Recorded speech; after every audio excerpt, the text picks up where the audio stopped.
مساء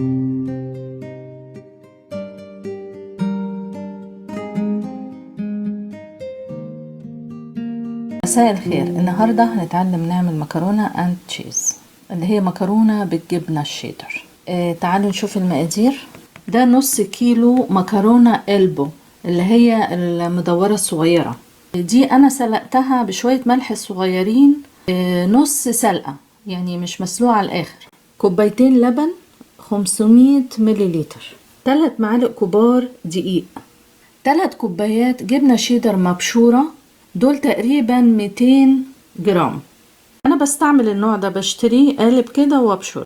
بصلة متوسطة مبشورة وعصرتها يعني ما فيهاش مية. ربع كوباية جبنة البارميزيان، ممكن بدلها جبنة رومي نبشرها ناعم.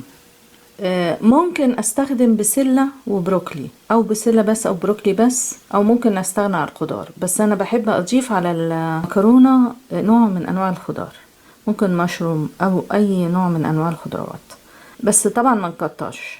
دي نص كوباية بسلة وزيها نص كوباية بروكلي. بسلة فروزن انا يدوبك حطيتها في مية سخنة بس وشلتها على طول. برضو البروكلي نفس الطريقة، غليت مية وسقطت فيها البروكلي وشلته على طول، مش المفروض يستوي كتير. 3 معالق سمنة، هستعمل معلقتين في المكرونة ومعلقة هحطها فوق في التوب. ربع كوباية بقسماط، اي نوع من البقسماط الناعم. في الاخر خالص هرش شوية جبنة مبشورة، اي نوع من انواع الجبنة دي، خليط من الجبنة الموتزاريلا والشيدر. بالنسبة للتوابل، معلقة صغيرة ملح، نص معلقة صغيرة مستردة بودرة، ممكن استعمل بدلها مستردة عادية برضو نص معلقة صغيرة، معلقة صغيرة فلفل اسود، جوز الطيب هبشرها على طول على المكرونة. تعالوا نشوف ازاي هنبتدي. قبل ما ابتدي في حاجتين هعملهم. الاول اجهز الصينية اللي هحط فيها المكرونة، وفي نفس الوقت احط فيها المكرونة واحط عليها البسلة والبروكلي، اقلبها كويس، اطمن المكرونه مش لازقه في بعضها وتختلط بالخضار. هي كده جاهزه. الخطوه اللي بعد كده اجهز البقسماط مع معلقه سمنه، اسيحه، احط عليه البقسماط واقلبه على النار لمده دقيقه واحده. هو كده خلاص سخن، بس مش بحمره ولا حاجه. هشيله دلوقتي واسيبه يبرد. بعد كده هبتدي اجهز خليط الجبنة واللبن.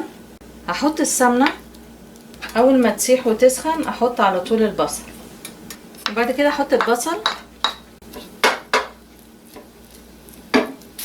اشوحه حاجة بسيطة كده لحد ما احس انه مفيهوش مية. هو كده تقريبا خلاص. احط الدقيق بس احاول اوزعه،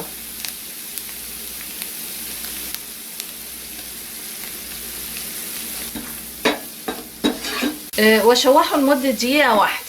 بعد كده هدي النار خالص وابتدي اضيف اللبن بشويش عشان ما يكلكعش، دي ما يكلكعش.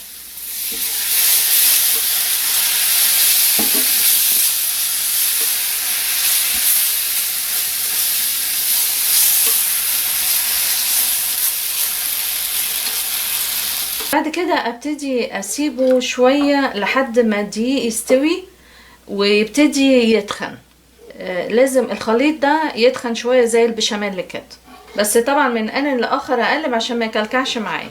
في الوقت ده احط الملح والفلفل والمستردة وابتدي ابشر جوز الطيب.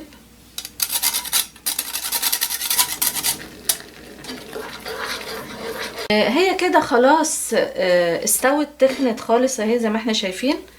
هطفي النار دلوقتي وابتدي احط الجبنة وهي محطوطة على النار لكن النار مطفية.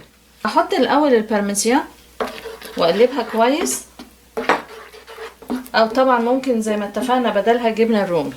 وبعد كده احط الجبنة واقلبها لحد ما تسيح قدامي.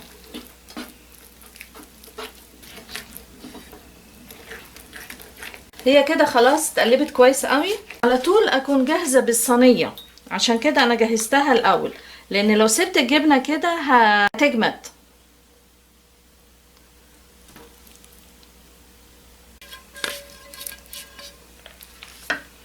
هحاول اقلبها،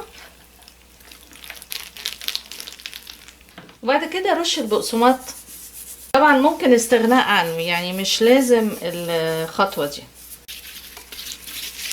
واخر حاجة ارش شوية جبنة واحطها في الفرن على درجة حرارة 400، يعني 210 تقريبا، لحد ما الوش يحمر. هتاخد تقريبا 30 دقيقة. ممكن احطها دلوقتي وممكن اشيلها لتاني يوم، اغطيها واشيلها لتاني يوم. كده المكرونة استوت، خدت تقريبا 30 دقيقة. هسيبها تهدى شوية وبعد كده ابتدي اقطعها. ما ينفعش اقطعها وهي سخنة، هتتفرفت. اول ما المكرونة هديت شوية قطعتها على طول، وبتتقدم مثلا مع اي نوع من انواع اللحوم، همبرجر، كفتة. انا مقدماها مع همبرجر فراخ واي نوع من السلطة. حاولوا تجربوها وان شاء الله تعجبكم. اشكركم جدا والى اللقاء.